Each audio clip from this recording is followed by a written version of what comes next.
Pinapaayos na natin yung ano, yung paradahan ng motor, mga motor. Kasi nga, dalawa na ito kay teacher. Sa akin yung keso.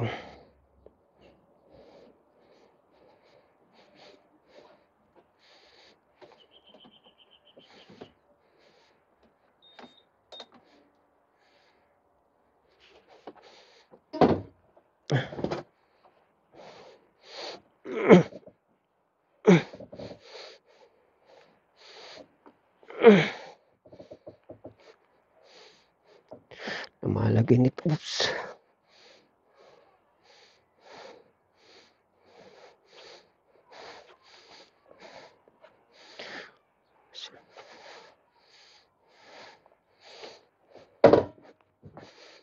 Hindi nga naman mag-start siya kapag excuse me.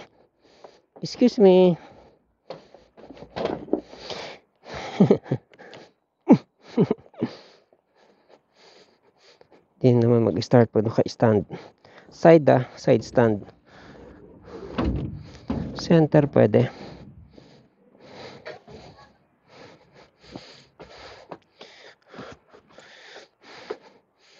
Ito naman tayo.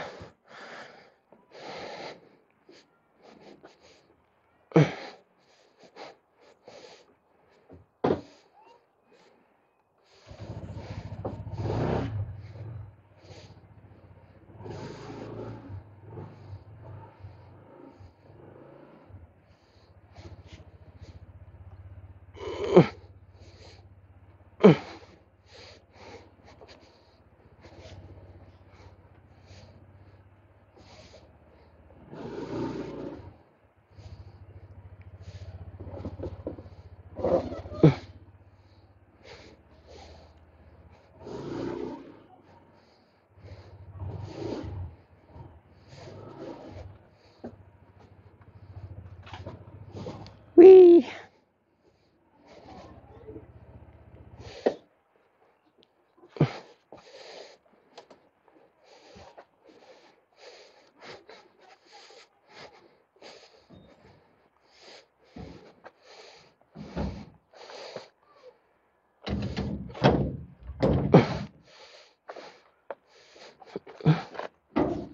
Lagyan kong grasa tong gate.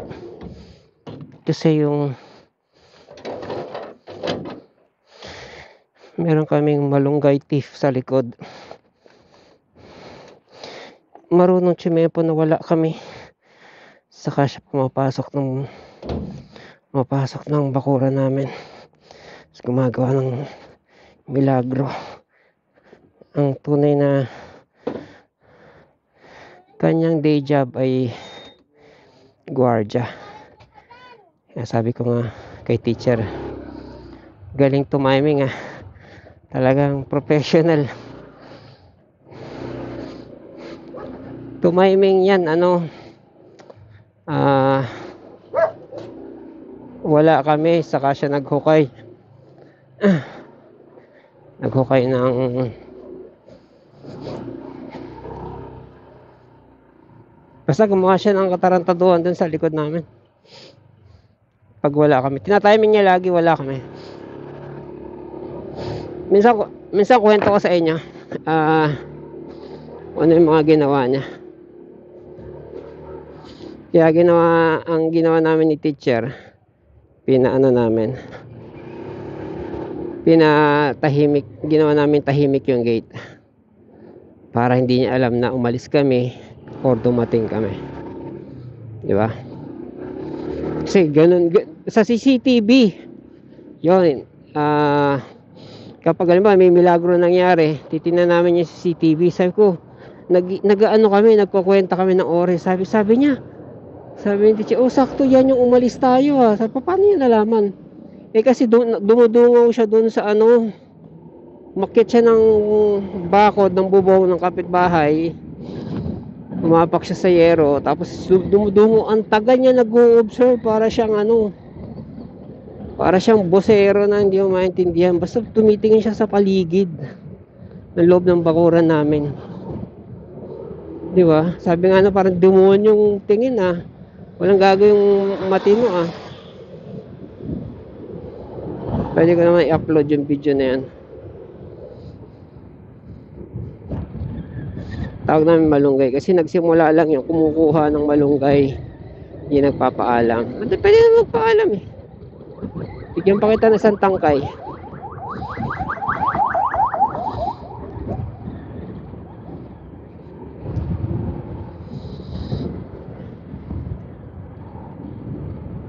Pa-record ba tayo?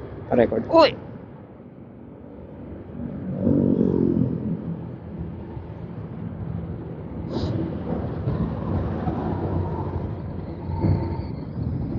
$59. Saktuhan lang takbo natin. 387. 100 kilometers na lang. Saglit lang yung 100 yan. Baka this weekend 500 na to.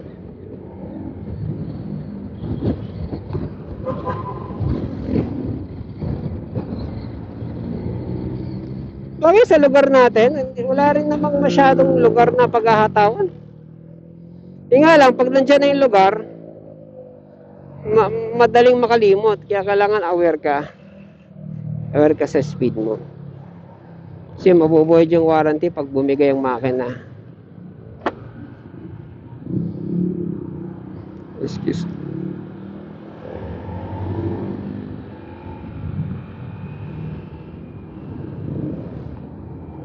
O yan, di ba? Nag-hand signal. Ganun. Si hand signal is respect.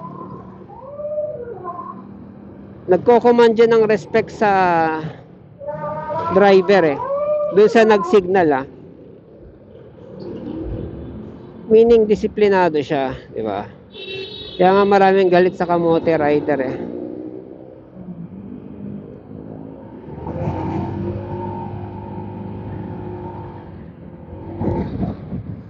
Kasi hindi nagsisignal, bigla na lang lululusot. Diba yung term nga ng mga involved sa disgrasya, he came out of nowhere.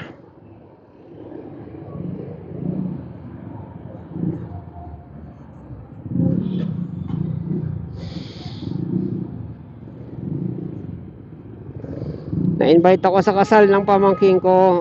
Ang sa panahon ngayon, bihira na yung nagpapakasalan, no? Yung pamangkin ko medyo maganda na income nun eh. Silang mag-asawa. Yung asawa niya online seller.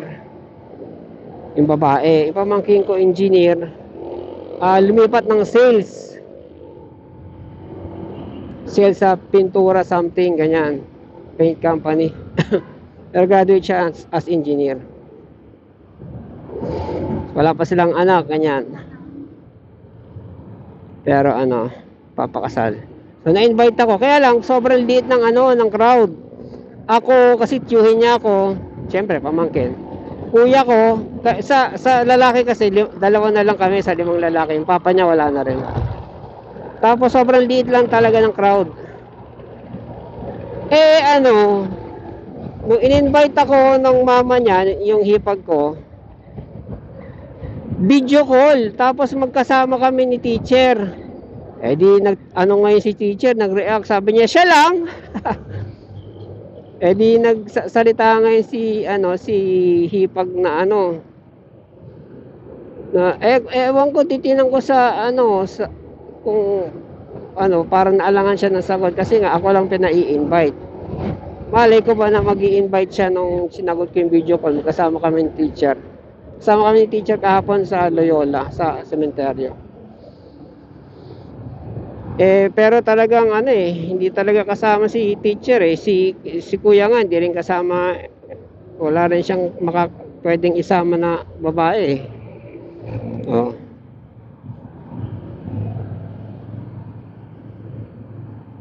Kaya ganon. Sa 30 pa naman, sana naman by that time either ayos na yung keso o sasabay na lang ako sa Fortuner ni kuya. Total pa Antipolo on the way naman ako.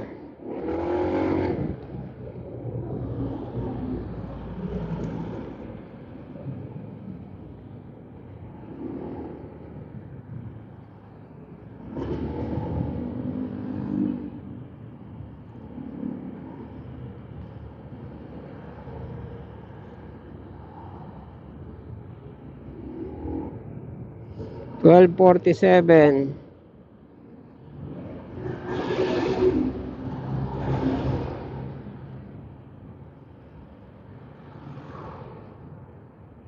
Kasya ba ako dyan?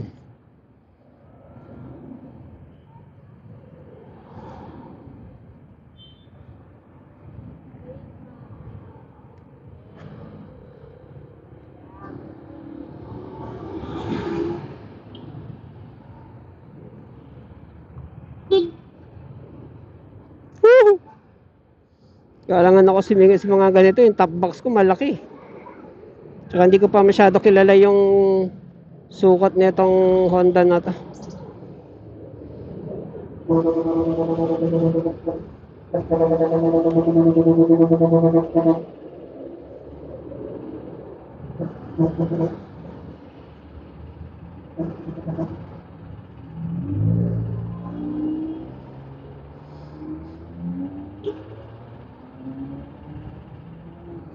Yung ako nga sumingit dyan.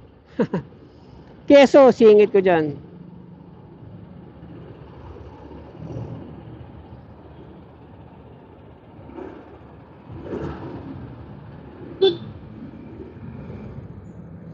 Yan, dito na lang.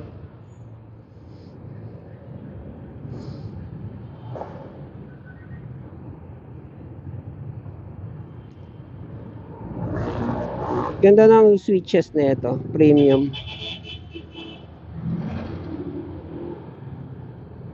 Kesa ang dami kong problemang dinaanan dun. China kasi. Talaga Japan sa China. Mapabisikleta, mapamotor.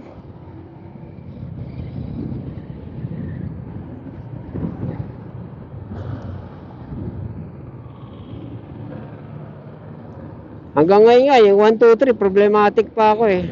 Problemado pa ako eh. 1, 2, 3 speed. Ano pa, ang daming problema sa switches kaya nun. Yung throttle, nagka-problema. Gastos ako nung pinalalamove ko sa bahay yung motor.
Sakit din ng hangin ha, sa helmet.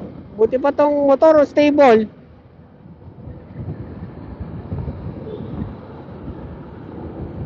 Sa keso, masakit na yon. Hindi masakit, ramdam mo na yon. Ito, ang ganda ng stability na ito, totoo lang.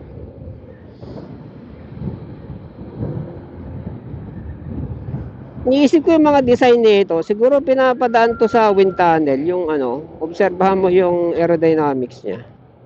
Tingin ko lang ha.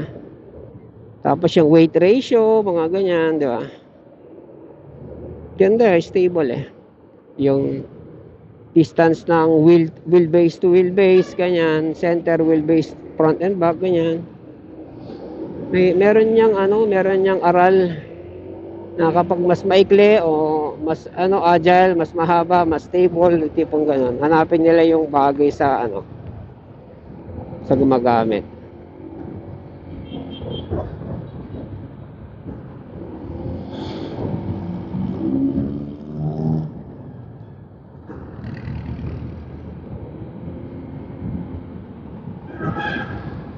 Abe, nasisira tiyan ko sa ano, sa honey, galing palengke o mapagaling ano, mapagaling Shopee. Try ko nga magle-lemon juice ako, wala nang honey. Hindi ako mahilig kasi mag-asukal eh. Nakakapanlambot.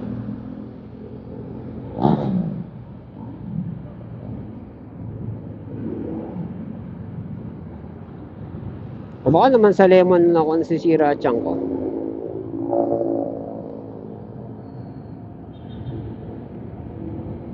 Pwede kasi masyado ng acidic, masyado na akong acidic na ako eh.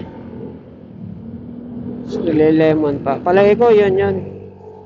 Kailangan ko lang kumain ng maraming karne.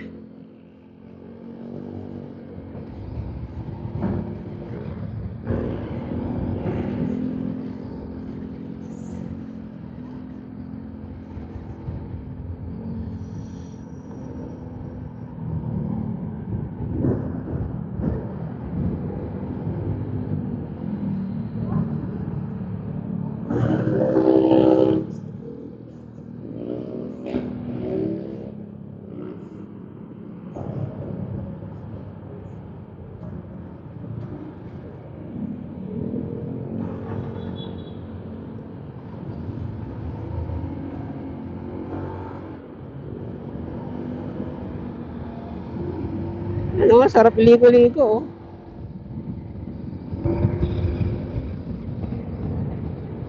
Yung magsasawang i-complement ang kanyang stability. Kasi wala ang keso nito eh. Ganitong stability design. Ang keso naman kasi in defense and fairness sa keso, design siya for agility. City driving siya. Ito kasi ano to, medyo weekend driving na rin to. Pang weekend driving. Kaya siya ginawang stable. And that's the very reason din ito talaga pinili ko. Sabay kami, ako talaga babad ako sa YouTube niyan. Hindi lang sa cellphone, pati sa TV. Pag sa TV ako nanonood, YouTube talaga, puro YouTube. Motor, lahat. Ay, 60 na pala ako. Puro motor, ganyan. Na maganda. Sa dami ng mga pinapanood ko, syempre, ibabagay mo yun sa ano, sa mo gagamitin, kano budget, kano kaya mo. Yan. Anong kailangan, ganyan. Pang biyahe malayo, ganyan. Kailangan komportable, depende sa OBR mo, ganyan, di ba? Anong matibay, sulit yung perang ginastos, kung gagastos ka na rin lang, ano yung, mga ganun ba? Ano yung magandang brand, ano magandang CC, ano yung maganda yung shocks, ganda reputation, yan. Mga vlogger naman, marami nung kasing vlogger na ano, lalo na hindi niya sariling motor. Sinasabi lang niya yung mga unbiased na ano na features ng motor, ikaw na lang magde-decide. Yan. Mga may-ari naman ng motor, ba, vlogger na may-ari ng ganito, Honda, oh. Masasabi nila yung good and bad. And narinig ko na yung mga good and bad dito. Good yung shock absorber, bad yung ano ba yung bad? Mahina daw sa akyatan. Ano? Pero di ko naman habol yung power eh, kasi with power comes lakas ng gasolina. Oh. Lo, 2 bar na lang. Speaking of gasolina.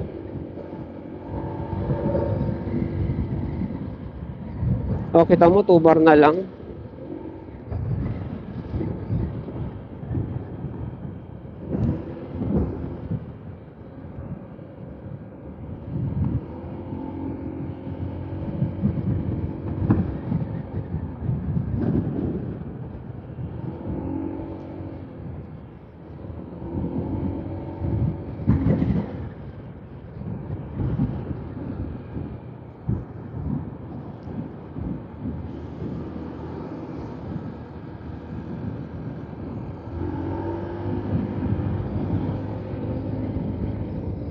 Lo, 64.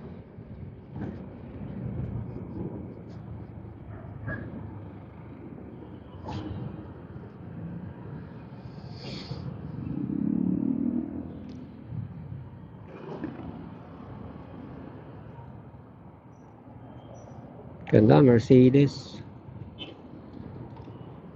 Mid-engine daw yung GLE Mercedes na yan. Kaya pag hindi naman total, pag nag-crash yung harap, baka may pag-asa pang umandar, umabante. Kasi nga nasa gitna yung makina.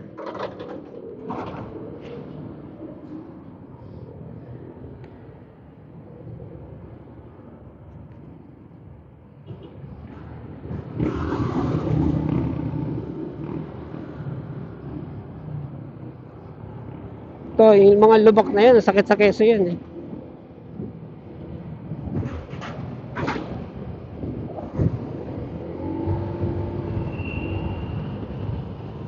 Harang mga enforcer.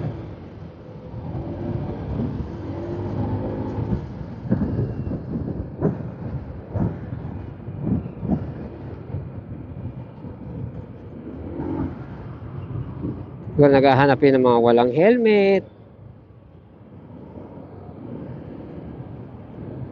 Usually naman mga nakamotor ang target ng mga yan eh. Kasi pag nakakotse, baka magkainitan at bumunot ng pusil, di ba? Enforcer, unless na pulis wala namang pusilang enforcer.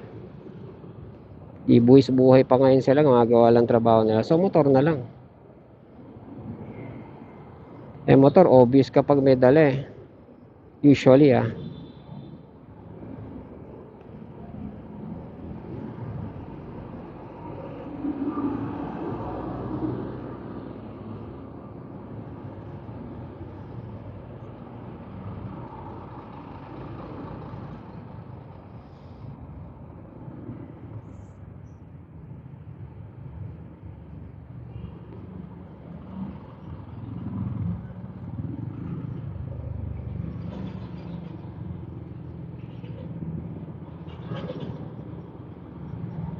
And ang mga nakamotor kasi, ang dali-daling hanapan ng violation. Helmet pa lang 1 point na. And usually, helmet, pangalawa, ang tawag nun, rehistro. O pag nakita na expired na yung rehistro, o walang plate number, o bago plate number, ganyan. Ang dali mahulihan ng motor. Pag nahulihan mo, nakita mo kasi ng violation ng isang rider, usually sunod-sunod na yan. Pag nakita mo walang helmet, malalaman mo pala, expired pala, or wala palang lisensya, or expired lisensya, mga ganun ba? Kapag meron kasing sinusuway na isa yan, chances are may mga iba pang sinusuway yan. Diba? So, pag expired yung lisensya, baka expired na rin rehistro. Ganon. Baka meron ng busted signal light, busted brake light, yan. Maraming violation pwede. Baka modified muffler, etc. Open muffler, ganyan. Dami pwedeng makita sa violation sa nagmomotor. Kaya favorite silang sitahin. Ganon, sitahin ng enforcer.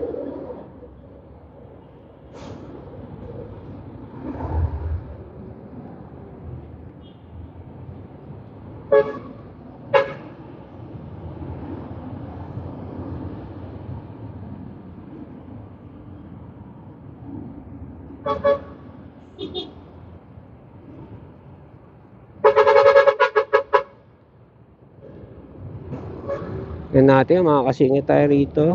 Napit na lang top box ko. Sabi ko lapit na siya dumikit. Hindi ka pa ito masyadong kabisado.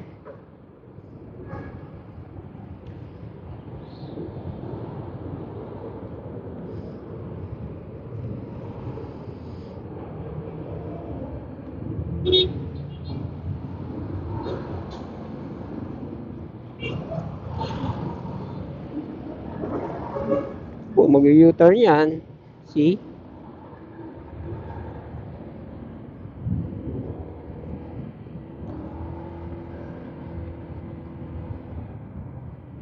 Kala ko ano ako.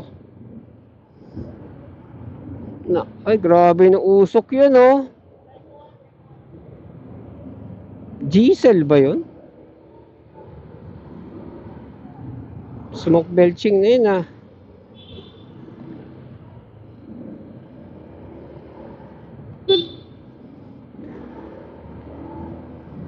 Alam mo yung mga nagbebenta ng sasakyan, tapos ginagawa nilang sales point yung ano, lady owned. Lady owned, ah. Yun nga yung ano eh.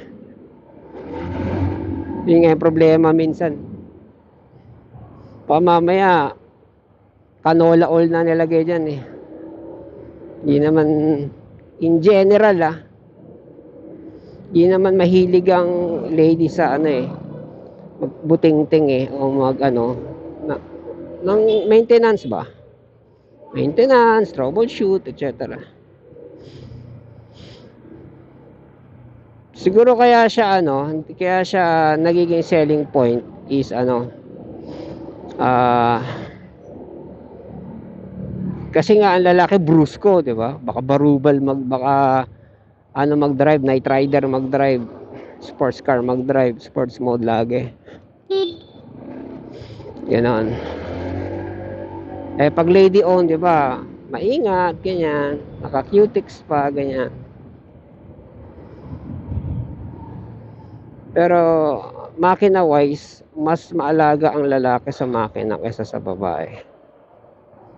Kumbaga sa salitang ano, mas maluho ang lalaki sa makina kaysa sa babae. Siguro ang babae mag-aayos ng upholstery, ganyan, ng kulay, ng design. Pag lalaki, baka lagi iniisip niya, change oil na ba ako? Tama ba yung hangin ng gulong ko? Mayroong bearing ano na ba dito? Ire-repack na ba?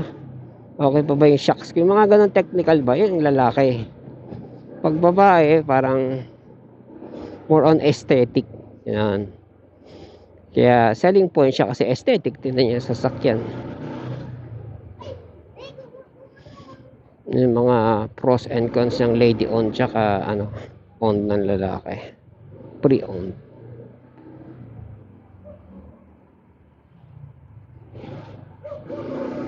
Iba na lang kung barubal talaga yung lalaking owner, madaling mahalata yun.